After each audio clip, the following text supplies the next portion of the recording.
Kelley Ford, thelions.com is where you can find his work. Also, K Ford Ratings on X, kfordratings.com. Kelley, welcome in, sir. How are you?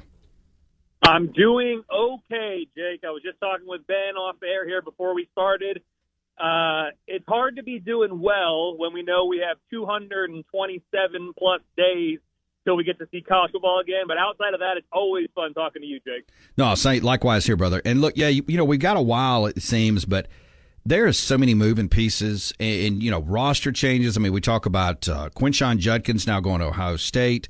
I mean, just to watch these teams kind of build into what they're going to be next year is honestly, I know a lot of people don't like NIL and the transfer portal and the collectives and all, but it's actually kind of fun just to watch how these teams are developing right in front of our eyes. I mean, we saw Will Rogers on the sidelines with Washington last night, just to see that happening. And we will kind of look forward just a little bit, talk some NFL with you as well, talk about the Lions, but your thoughts of what you saw last night with Michigan and Washington. Yeah, Jake, last night it was an interesting national championship game, and it was a competitive national championship game, really into the fourth quarter. It was surprising to me after the start that we had in that game with Michigan running the ball at will. Donovan Edwards, I mean, first couple touches, it was just off and running, and that was it. They showed a graphic on the broadcast.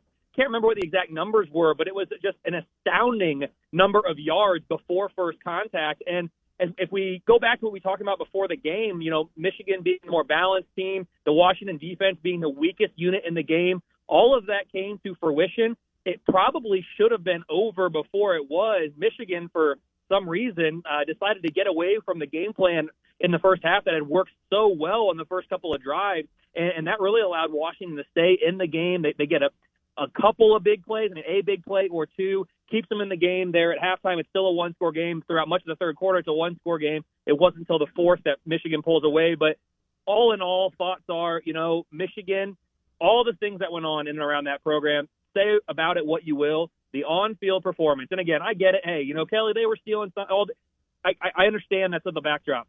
The results on the field, Michigan was, throughout the course of this year, the best team in college football. They really didn't have a weakness.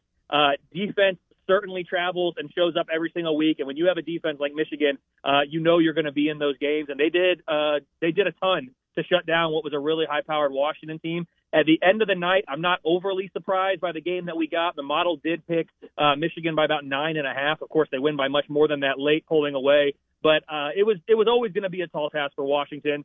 They had a great season, and they stayed in the game, which is credit to them. But Michigan was the best team in college football in the 2023 season. You know, it's going to be interesting, and we've talked about this with you just a little bit. I'm sitting here just looking at, you know, let's just use this for fun. Jesse Simonton, 247sports.com, or excuse me, on3.com. Apologies for that. His way too early top 25. As we think about the 12-team playoff, and, you know, right now he's got Georgia, Texas, Bama, all SEC. And I think that's fair. Oregon, Ohio State, Michigan, that's all Big Ten. Ole Miss, SEC. Notre Dame, Independent. Penn State, Big Ten. Missouri, SEC. Utah, Big 12, Oklahoma, SEC, followed by LSU, SEC. We're going to get a heavy helping of SEC and Big Ten next year, aren't we? Yeah, we certainly are, Jake. And, you know, with the way that the conferences are comprised here moving forward with the realignment and the new membership starting in 2024 and moving forward, that's not just going to be a 2024 thing. That's going to be year in and year out. What I am most curious about is, of course, you're going to have one spot reserved for a non-Power 4 champion, most likely. I know the CFP Board of Governors did not officially approve the recommendation, but everyone expects it to be a 5 AQ plus 7 at large. You'll have at least one spot reserved for a team outside of the quote, Power 4 moving forward, at least. Notre Dame's always going to be in this now, because if Notre Dame finishes the regular season 10-2, with the schedule that they play historically, and again, any given year it could be different, but historically, a 10-2 Notre Dame, that's going to be a spot. Outside of those two, I mean, you're looking at the power conferences, and if you go kind of team by team in the ACC, you know, Clemson's been a power here the last decade or so. Florida State certainly seems like they are on the rise. Miami always will have the capability to explode and return to national prominence as they have been in the last 40 years or so. Outside of that in the ACC, though, there's really not a team or a program that you say, man, year in and year out, they're going to be in contention. You go to the new look Big 12. there's really not a team right now that you say year in, year out, they're going to be in contention. Kansas State's got some nice things going on. Utah, of course, has had a lot of success in the Pac-12, so they're a team to keep an eye on as they make the transition to the Big 12. Arizona, a team that really came on this year, is that there to stay with Jetfish?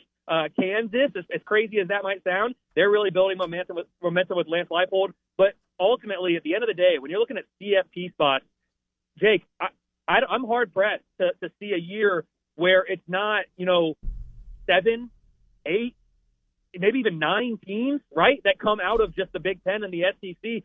Certainly, every single year, it's going to be at least 6. I cannot envision a world in which we don't have at least 6 from some combination of the Big Ten and the SEC.